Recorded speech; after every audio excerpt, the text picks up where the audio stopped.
gentlemen, prepare to be motivated by your host, Reverend John Wheeler! Now shut up! You shut up! Sit down! Shut up! Shut up! I love that intro. Hey, we're not too leggy. We're not too leggy, Reggie. Hi! It's another episode of the Reverend John Wheeler podcast wherein I teach you or encourage you to get motivated. It's not motivational in the way where you're going to end up with abs. It's motivational in the way where you might end up with a felony. But, you know, if you go to prison, you're going to work out.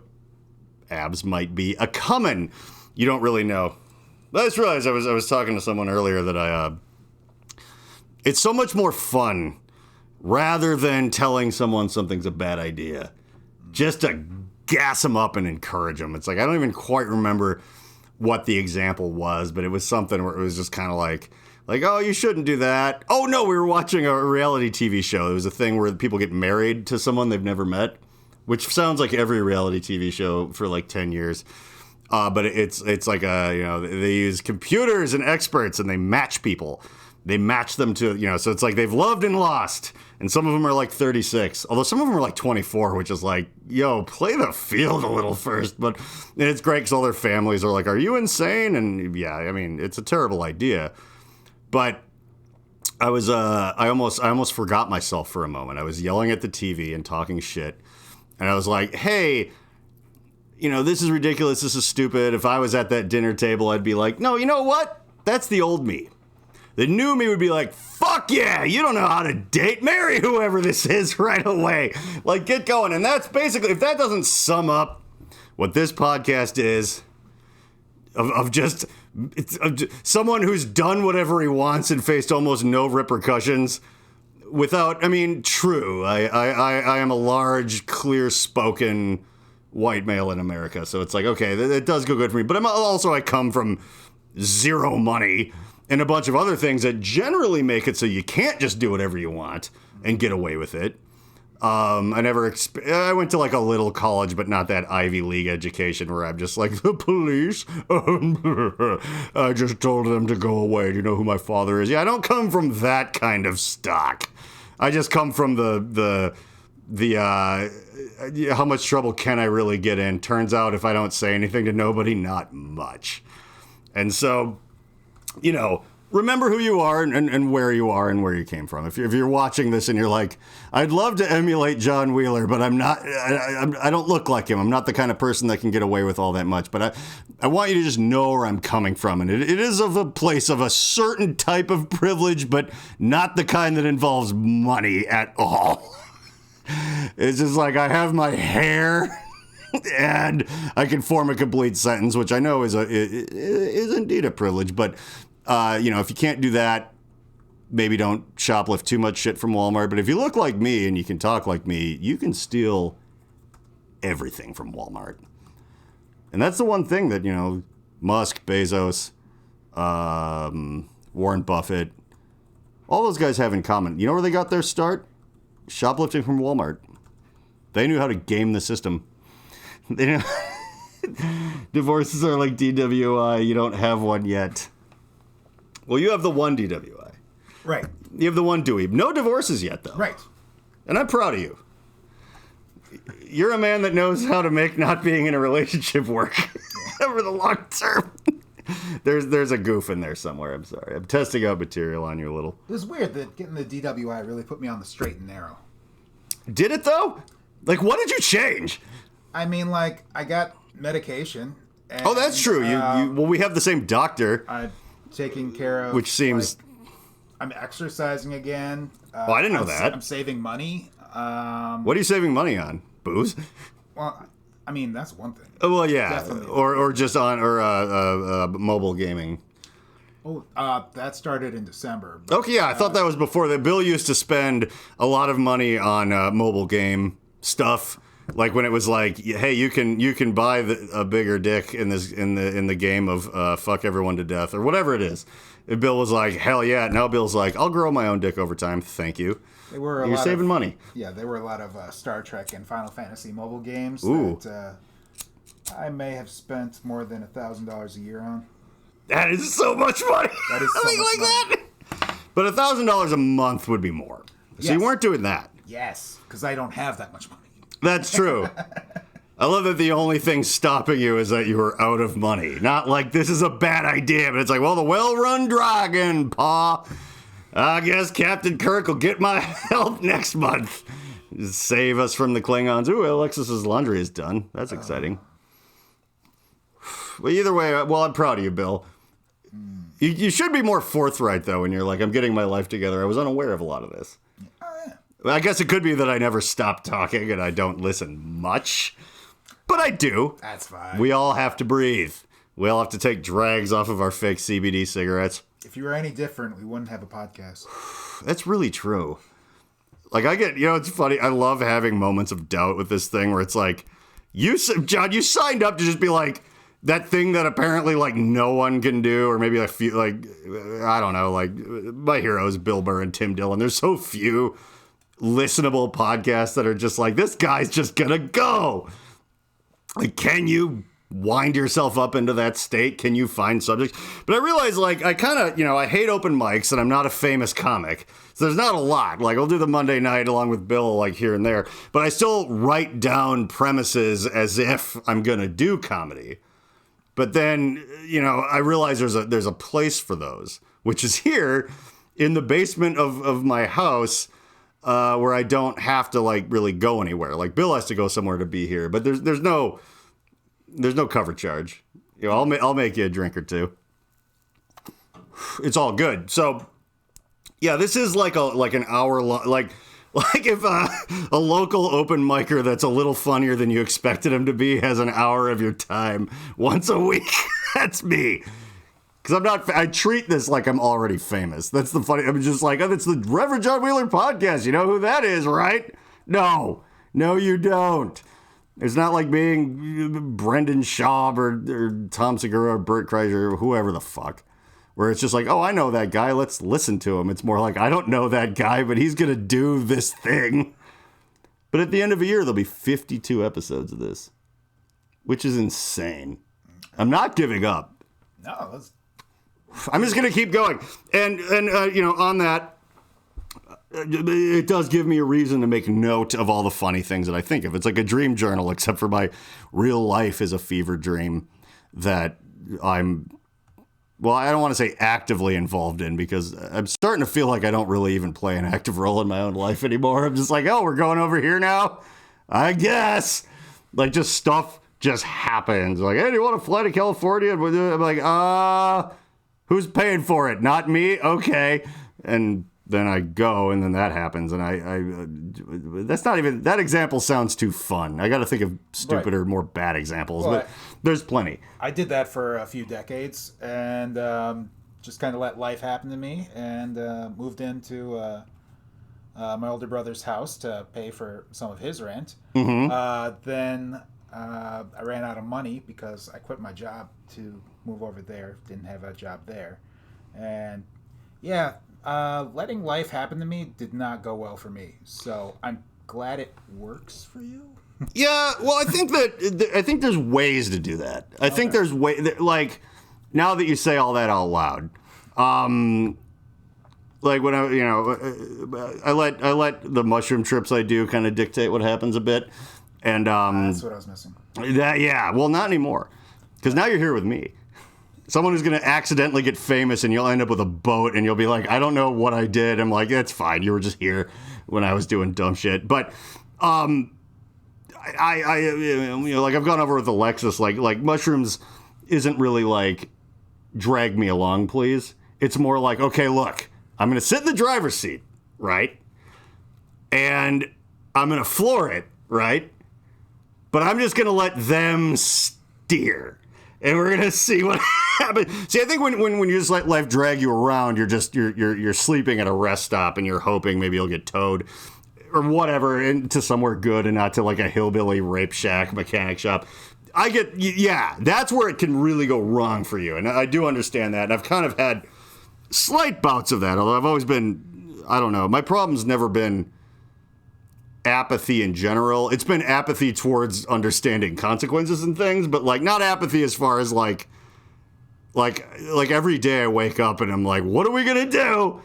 And not because I'm some motivational fucking mega church dipshit that's just like, you got to get out there and grind. Like, there's nothing worse than work, okay? But there's nothing better than doing stuff as hard as you can all day long that you like doing. It's just the shitty thing is that doesn't always, completely line up with what makes you money.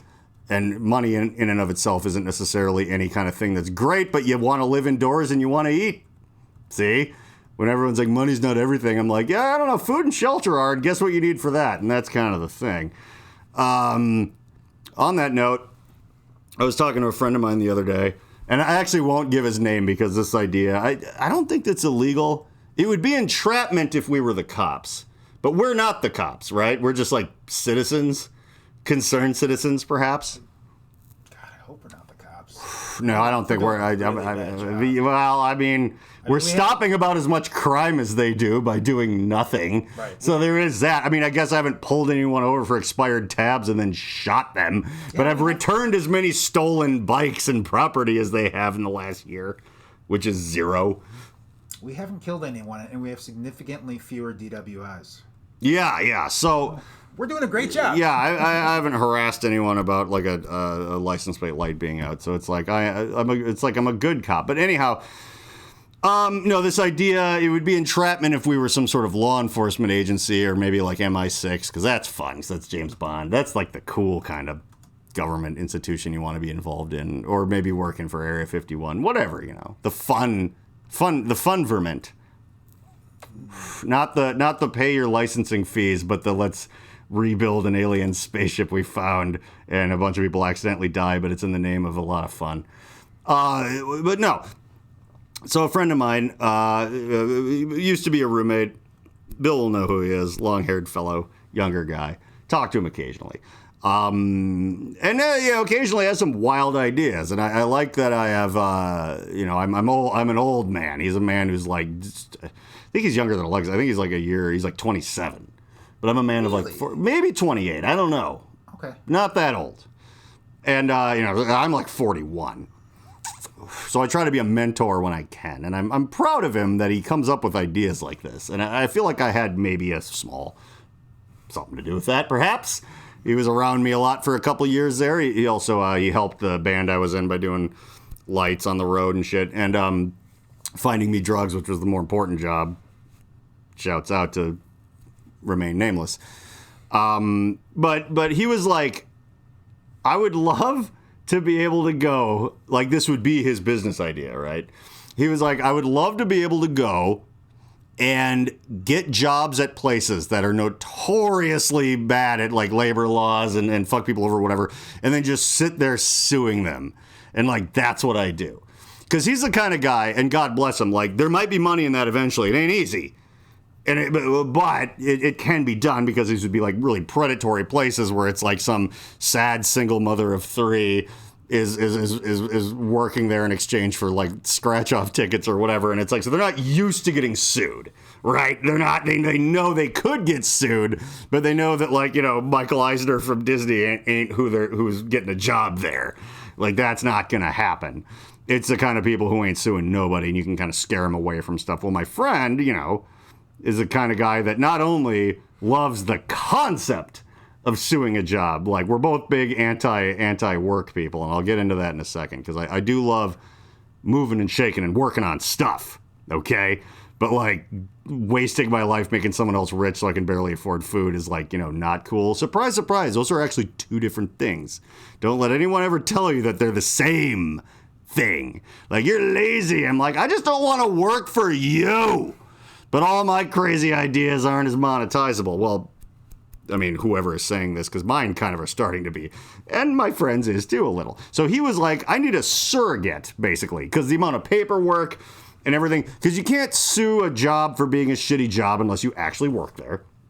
That's like one of the things, like a labor attorney or whatever, be like, well, you can't just notice from the sidelines that it's bullshit and file suit. And hey, maybe that's a law that should change. Because it'd be funny if we're like, hey, that everyone that works for you is kind of a pushover, but I'm noticing that you're a real hunk of shit. So guess what?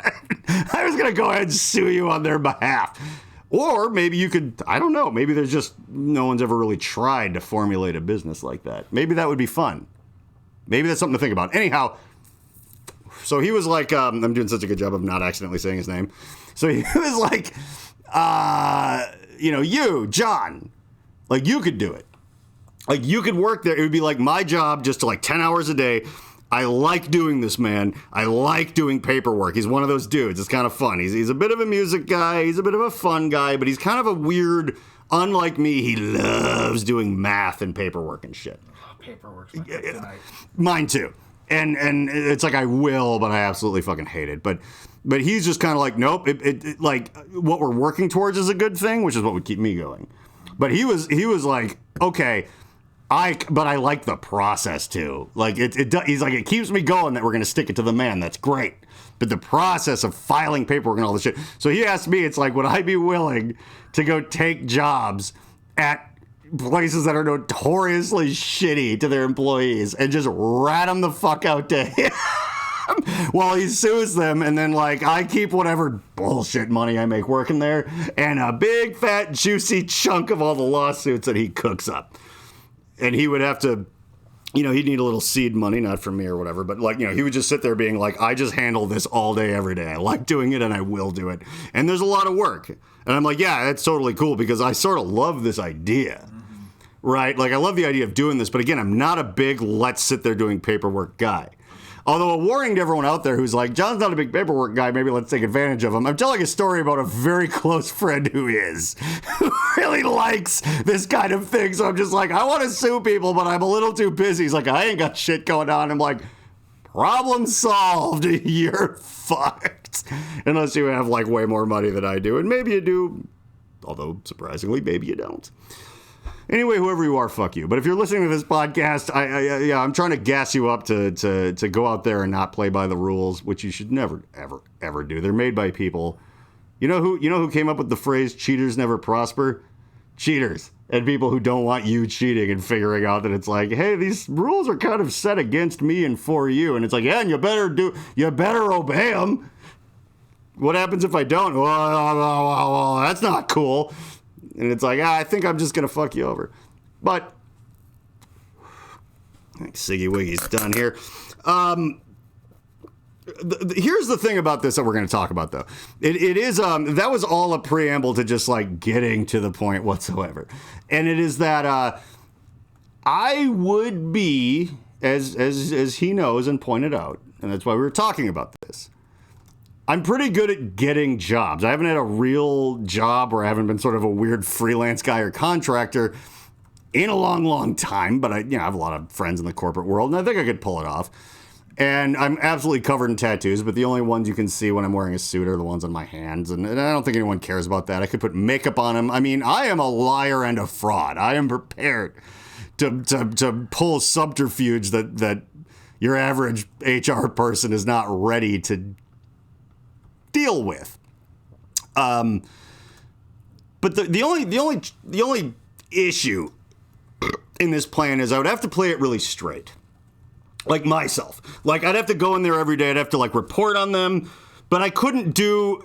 And here's the thing, man. Like I am barely employable. Like I'm the kind of guy that like I lie on resumes and I can shake hands real good and have a good talk and wear a suit and whatever like that. But the repetition gets me. And then I start being like, I noticed a little thread sticking out of the side of your operation that I might just give a little Yankee poo to maybe every day until the wall caves in and then blame it on someone else. Like it's hard for me to not do that. And I would sort of have to resist that because I'd actually be doing a real secret job, which is gathering information for like some giant lawsuit that in reality could make me very know that me and my associates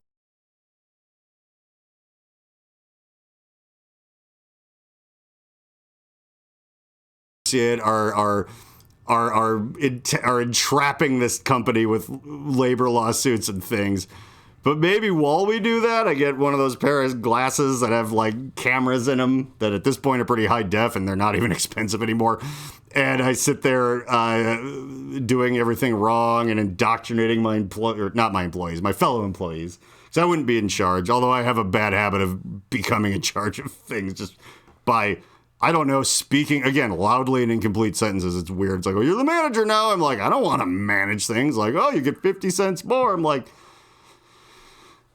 work is so fucking terrible. But it would be hard for me to not rattle the cage while I'm rattling a secret long game bigger cage. Right. I think that's the thing. You're trying to knock over the stack of dominoes, but you're trying to wheel one of the dominoes out on a truck. Yeah, I'm stealing the dominoes while I'm trying to. Yeah, it's exactly right. I'm like I con some of the teenagers that work there into just unloading things out of the back door into a van like we're in the fucking Foot Clan, and doing all these petty crimes, or I'm embarrassing my boss, or I'm screwing things up, or I'm filming some bullshit thing he said, putting it online, and it's like. But anyone can do that. People do that. I love that. I read anti-work on Reddit all the time. It's a lot of fun. But to keep it in, I would have to stick to a plan, which I can do, but I just have a little too much of that. I know every cool guy is always like, I'm a little bit too much like the Joker, but it's like, you're not. Let me tell you. Because I sort of am in my... I keep wanting to say my friend's name. You know, and I won't. This was the plot of an episode of News Radio. God, I love that show. When Phil Hartman was in it, and he had a cane, and it turned him into a dick. He's like, you have to go 1, 2, 3, 4 steps down the hall. And he's like, will you put that away? You don't need a cane to walk. Or when he dyed his hair gray because the machine ran out of those old sandwiches he liked. He's like, I'm aging at an accelerated rate. They're like, yeah, if you wanted to commit to this bit, you would have dyed all your hair gray. And he's like, I did. It's so great. And then the only person that could possibly replace it was John Lovitz, and that was amazing too. Oh. And it still stands as the best thing Joe Rogan's ever done. I will say that if I ever see him on a plane, I'll be like, oh my God, you're the guy from News Radio.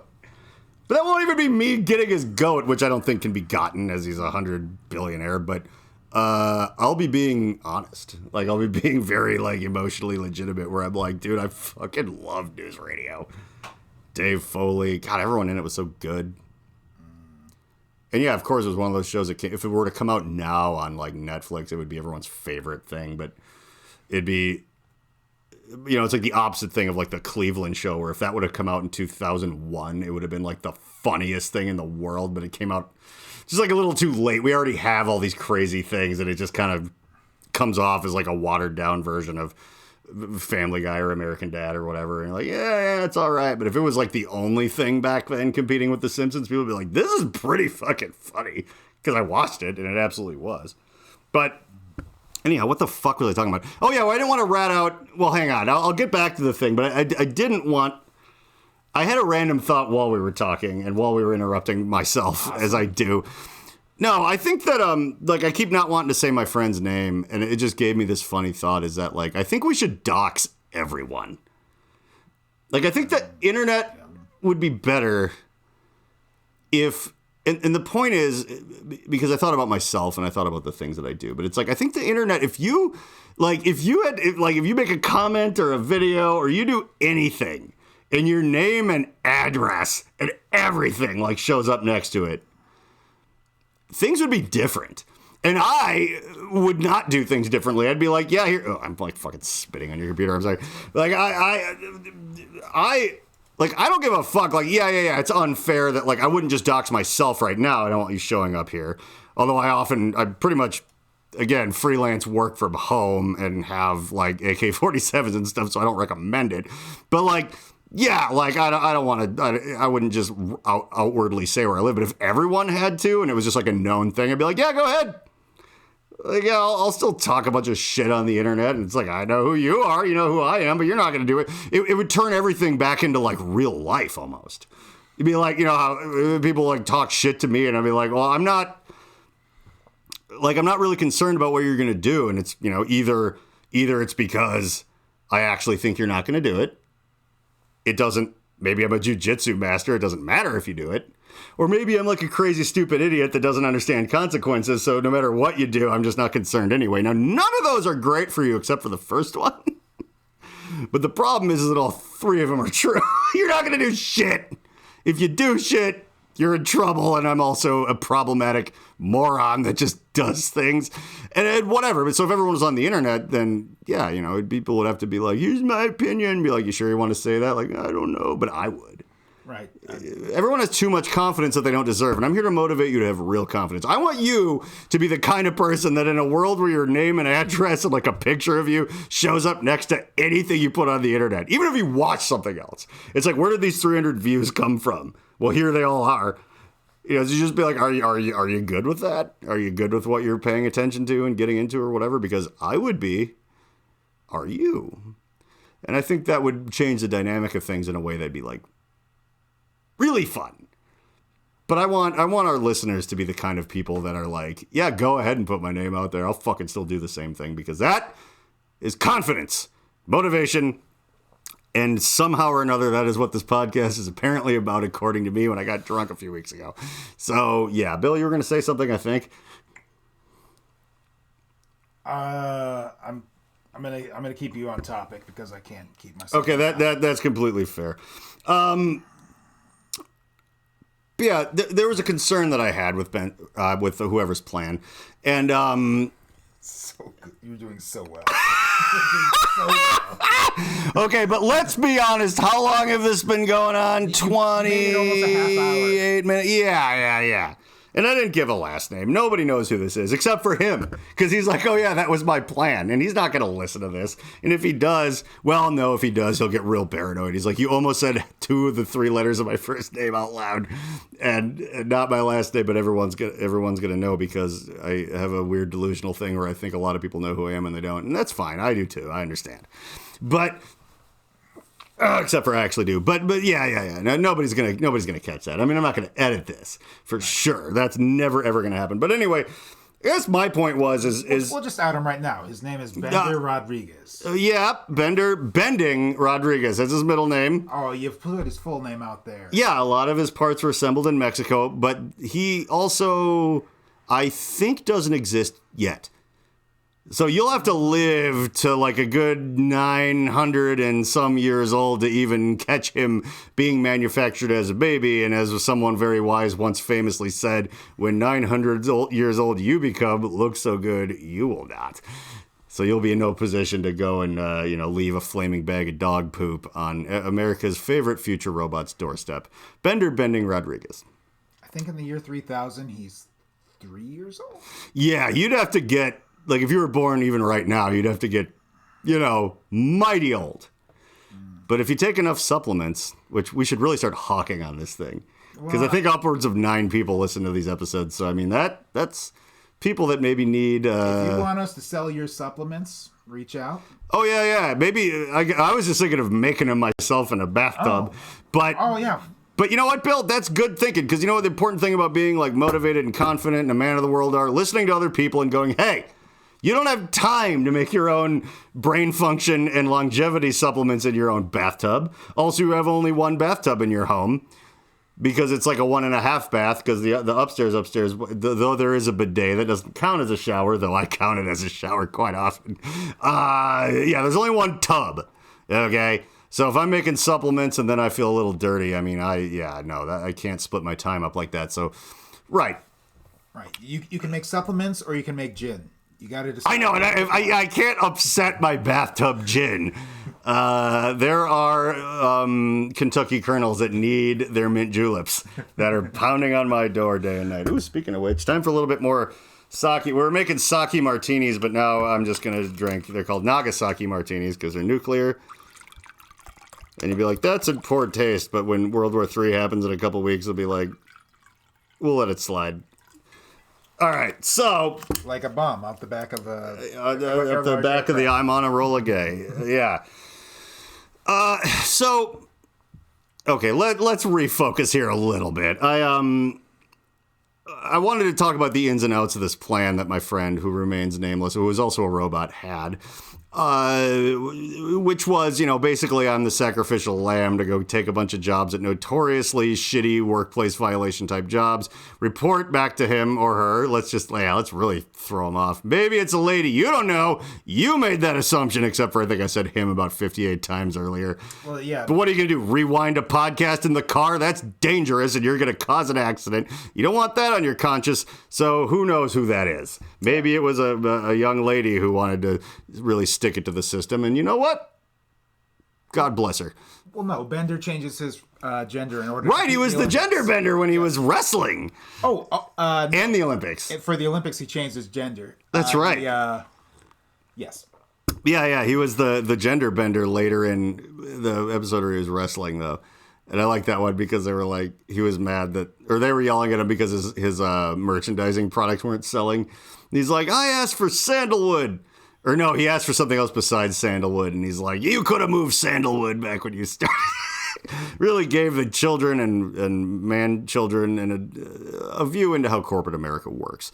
Sandalwood is lovely, though. Yeah, and that's the thing. If you can't move sandalwood, maybe you're not as famous of a wrestler as I thought. But anywho, Ski, the concern would be is that at some point, I would have to make our little entrapment lawsuit business so much money that I would never need a real job again. Now, I haven't had one in years, but I would, someone else who I was relaying this plan to is just like, yeah, well, won't you be like unemployable after a while? Like completely and totally because you're like famously like behind all these workplace violation lawsuits. And I'm like, well, maybe. That's a reasonable thing to think, but there's like a bunch of counter arguments. A, I don't care. B, when big time computer hackers and stuff very notoriously would just, they'd hack some unhackable thing, and then the company, rather than pressing charges, would be like, how about instead you want a job here? And that's kind of what got us to where we are now. So there's that. It's like, well, you're obviously a conniving piece of shit. Do you want to work for like the CIA? I mean, or probably not that, but just some weird thing. But then also, I really just gotta say, I'm already unemployable. Like I'm already past having anything to lose. Like I can get through an interview and get a job. And that's easy. And that's someday maybe I'll devote an entire episode to explaining how if you really want to be truly motivated, how to lie your way through shit in style. We will perhaps get to that. And a part of that is you're like, well, is that some boomer shit where it's like, well, you just gotta pound the pavement, go up there and shake their hand. No, that's not what I'm talking about at all. Like, had I lived in that era, would I be fucking perfectly great at that? Yeah, probably. I know that I don't. But the beautiful thing is that you're usually up against an algorithm when you're getting a job or whatever, right? So it's like, oh, you want to use enough keywords and whatever, and there's ways to reverse engineer the application using free fucking things that are available to you online to be like, well, what keywords are they looking for? And it'll give them to you and rank them, and you just pepper them in this fucking stupid thing that, I mean, I'm a writer. I can make it make sense and use all of them, but you don't even really have to be able to do that logically. Just stack them up. You're like teaching, go-getter, spearheaded, whatever it is. And they're like, it's like a line of gibberish, but since you get to the computer, whoever on the other end of that who doesn't want to do their fucking boring ass job either is gonna be like, these are the 3 that made it through the computer. I guess we're gonna call them, and then you start bullshitting them, and that's a whole other lesson. But let's just say that I got blacklisted. Oh, I've conned my way into so much shit. But let's say that I got like fully blacklisted. I don't think that would change anything. Like I'm already someone that just can't handle it for like 1 second. Like when like there's this Taco Bell that I drive by sometimes, and I will sometimes I try to meal prep, I try to do the right thing, but I kind of, I have an ingrained love for Taco Bell, and I live somewhere where it's in between, somewhere that I go every once in a while, and I'm like, oh, a rare treat, a little Taco Bell. And there's like the same group of teenage girls that, well, they're probably like 25. I'm so old that to me says teenager, but they're probably, they probably already have kids and an ex and maybe a mortgage they defaulted on. Like, I have no idea. But they just have that MySpace eyeliner. So I'm like, I guess, but wow, MySpace was a long time ago. So yeah, they're whatever. But either way, like, they always very dejectedly ask me if I want to round up. You know, and I'm getting a couple of burritos. You want to round up to $5 for this charity thing or whatever? And it's like, oh, charity, you got to give to charity. Oh, it's to help kids go to school or whatever. But the reality of that is, which if you're weird enough to be listening to this, you probably already know. But it's that corporate charity is just a tax write-off. And it's like, they get the write-off when it's their money. And so whatever you're donating by rounding up, they're just keeping, and they're just going to donate the same amount of money they always would have normally, get the tax write-off to whatever. But it's a way to just make more money for them while they're already avoiding paying their taxes. And I know that, and it's a fact. And if you're not a complete moron, you know that too. And if you don't know it yet, go look it up. Like, corporate taxes are not, like, when a Target says, do you want to donate this thing? It's just because that's their mafia scam to be like, oh, we take donations. And like, where do they go? And it's like, you know that even like real charities, like 91% of it goes to keeping the charity working. And like 8% of it goes to whatever it actually is. And then it's all these write-offs and everything. And it's the thing, like, so if I got some garbage job somewhere and I was the one, the 41-year-old dumb fuck manager of a bunch of 25-year-old kids that are like, I couldn't help but just constantly pontificate and indoctrinate and yell the way I do on this podcast to be like, you realize that's why they're doing this? Because sometimes people like roll their eyes like, that guy didn't want to donate to charity. Be like, well, check this out. And I would last for, a day? Being able to hold that in, as far as, again, my friend the robot's plan to keep my head down and just notice all the workplace violations. But it's like, but all the live long while I'm going to be filming shit and putting it on TikTok, making a documentary, telling all the 20-year-old girls with MySpace makeup, it's like, I used to fuck them, now I just unionize them. I can't help myself. I'm married now. I don't care. I can keep it in my pants. But you know what I can't keep in my pants? The fact that you need to get a labor union. And everyone that runs it, I mean, I'm a pretty good criminal, but they're going to figure out what I'm doing, that I'm unionizing the kids. And they're going to get mad at me, and I might get fired before I get a chance to report back to my robot master as he, works up a lawsuit. What are you looking at? Oh, sorry, just reading some things. Okay, that's important. Yeah, you got to read. And I don't know, like, and I know this is a motivational podcast, and like motivating you to like fuck over your job. I know it doesn't seem motivational, like a proper, like, hey, go out there and do your best. And I have been accused by random commenters on the internet, so it holds water, of being a lazy person that hates work. And yeah, I do hate work, like, of course, and so do you. Now, if you might be like, oh, I kind of like it. No, I get what you're saying. And what you like is what I like, and it's doing shit that you enjoy doing, even if it is work. And even if it's not like partying and drinking beer and eating birthday cake or watching football or whatever people are like, blah, blah, blah. It's like, this podcast takes effort, but I like doing it. I'd put more money into it as soon as we break 10 listeners instead of 7. I'll get a different camera. I have nicer camera stuff. I just don't want to rig it all up. But as far as making music, all the dumb things. If you already know who I am, if you don't. Yeah, music, comedy, video stuff, whatever. I like doing stuff. Like, I like the idea of building a fence in my own backyard or whatever. Like that's fun, but that's work for, you or even the community. If there's going to be like a block party and they're like, hey, I'm going to be part of this. Like, well, we need someone to go around and do this. I'm like, yeah, I'll go do that. Yeah. It's like, I'm not even getting paid, but it feels good. You're getting to know your neighbors. You're helping your friends out. The thing in the Shawshank Redemption where they wanted to get paid in beer, so they would roof the prison or whatever, and they were like, why?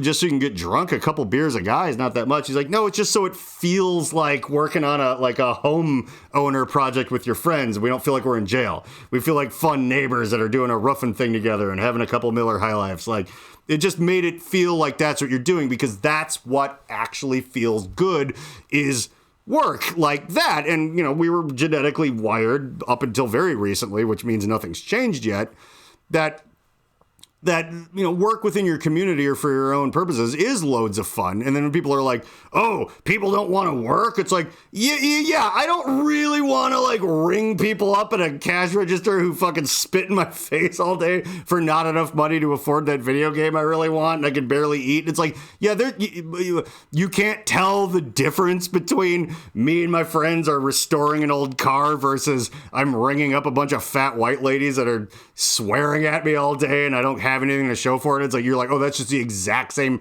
Like, both of those are work, but they're not the same thing, are they?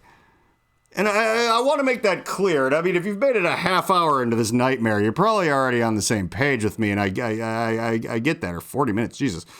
But my whole thing is like, I love doing stuff. And Bill comes over and helps me do stuff.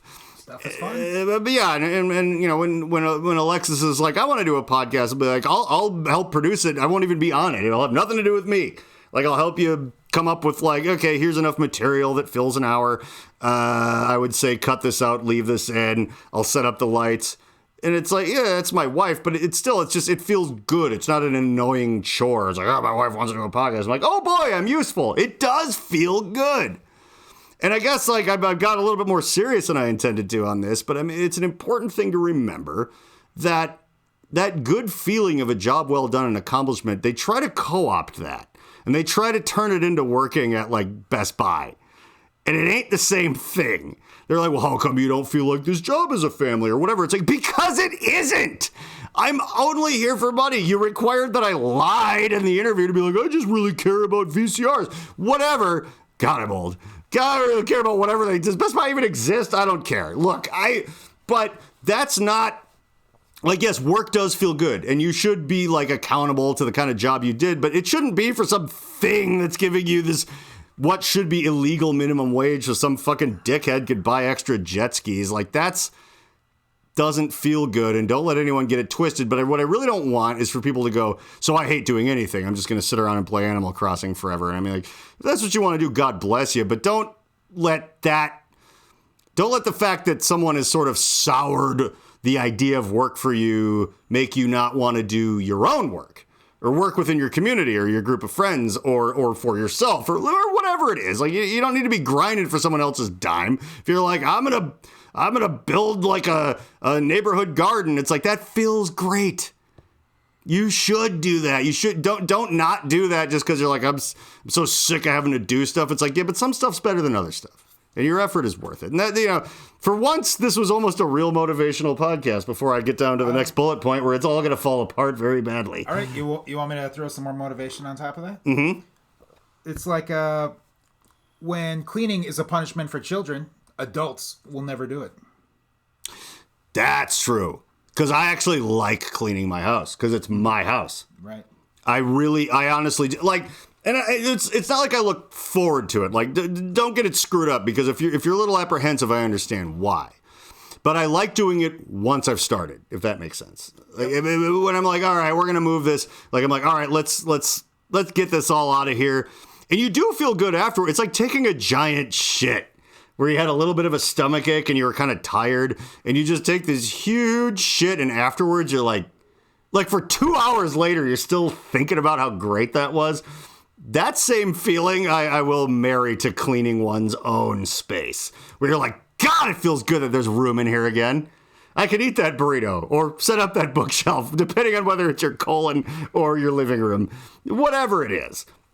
I think that I actually, that is probably the same part of your brain. Not that I know anything about how that works, but it's just like that satisfaction of like, okay, we got that out of there. It was a struggle. It hurt a little bit.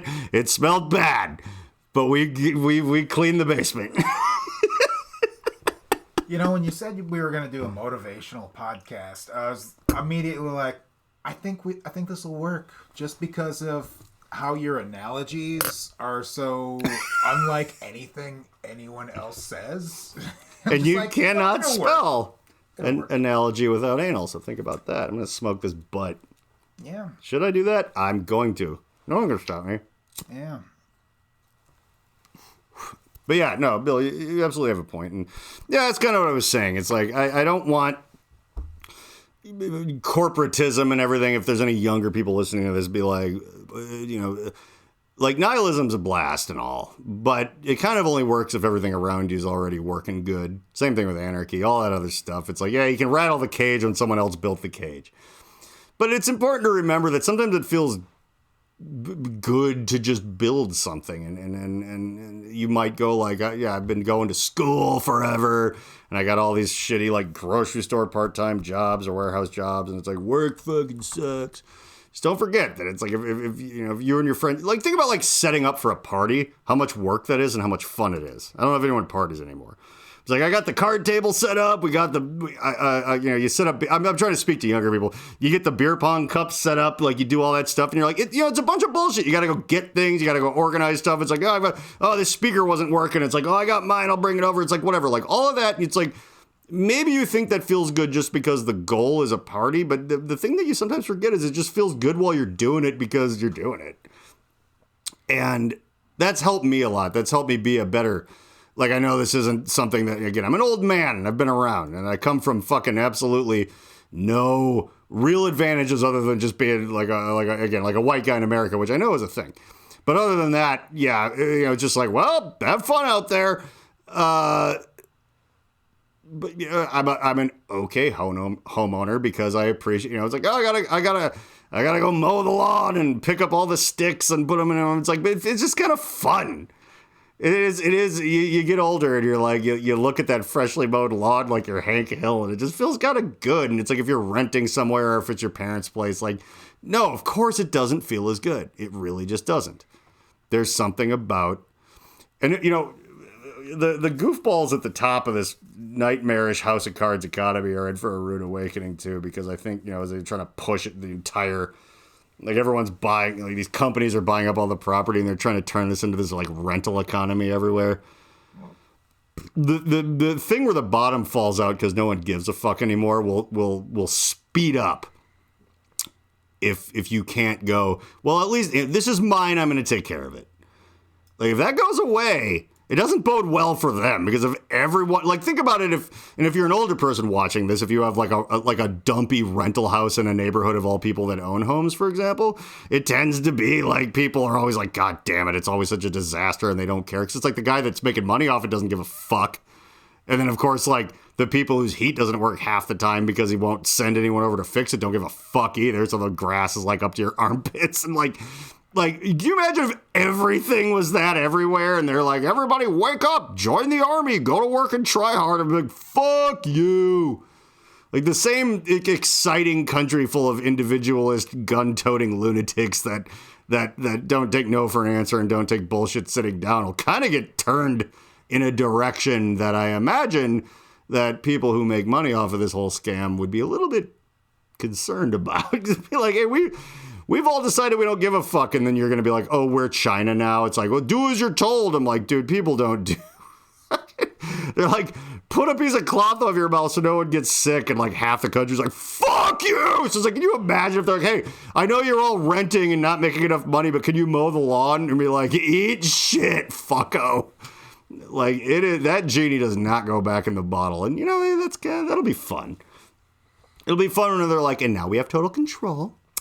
And so, our kids, they get the return on the investment of the money we gave them. And everyone's like, how come everyone threw acid in my face when I came to speak at the local town hall about how they should keep their lawns better? It's like, because of course they did.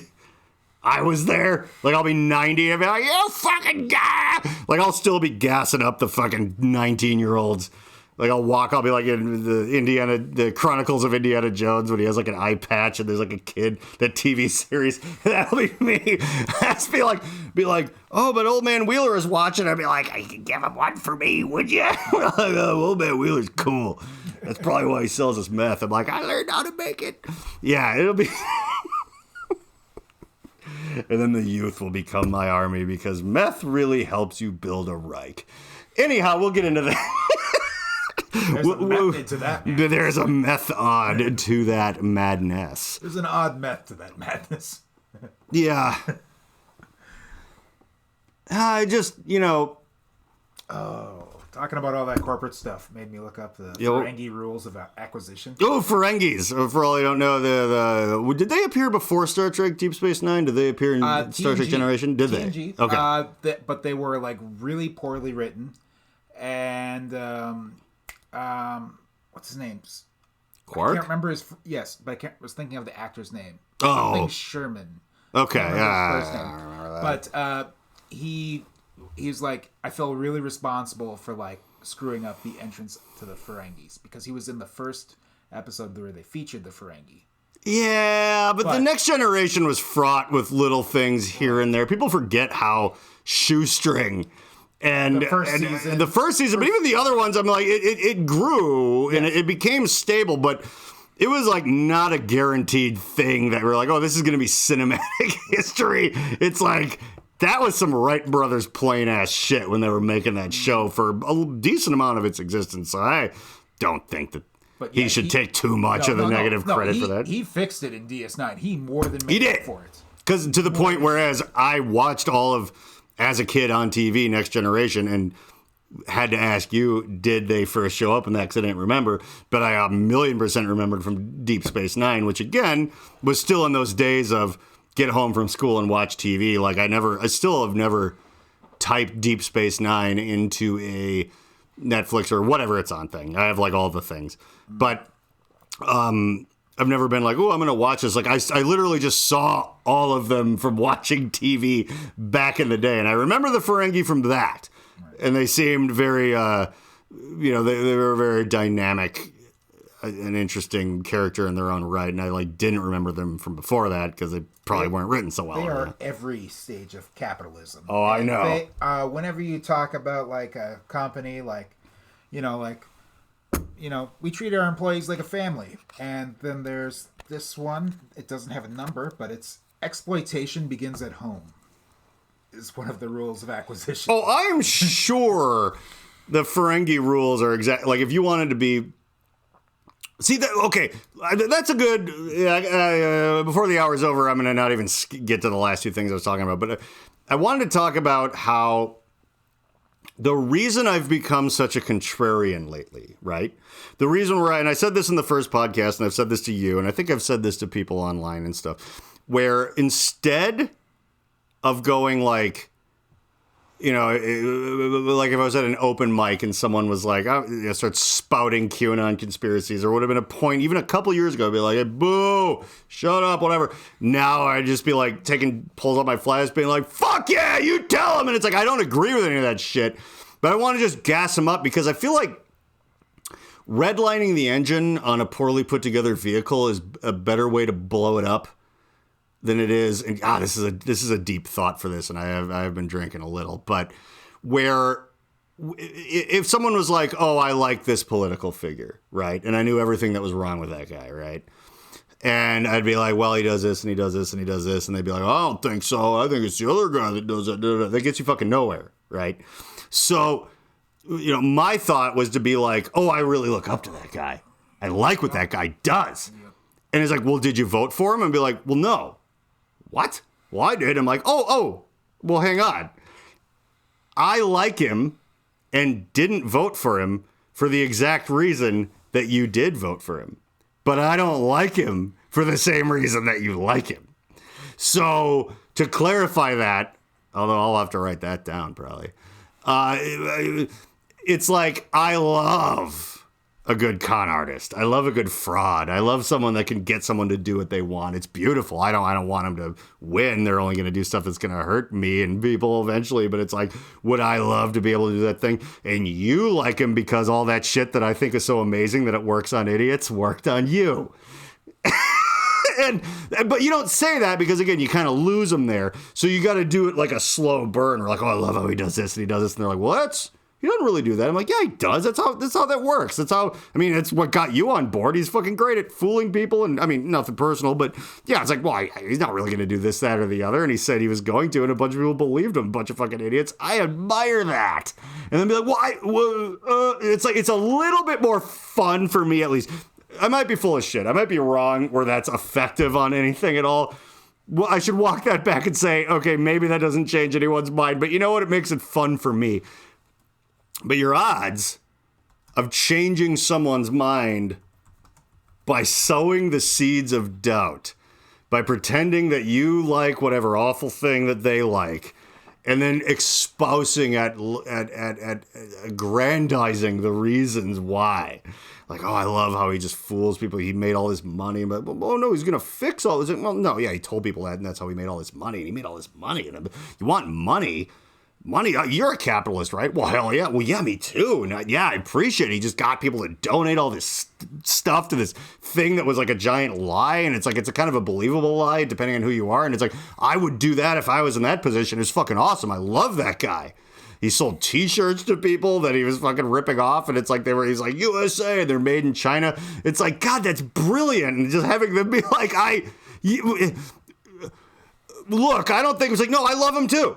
I love him too. No, we're on the same page, right? Like how he fooled all those idiots into thinking that but they're one of them, you don't call them that. You just pretend they're in a conspiracy. If you want someone who's too dumb to go like, look, man, this is dumb and doesn't make any sense. And they're like, oh, yeah, it does.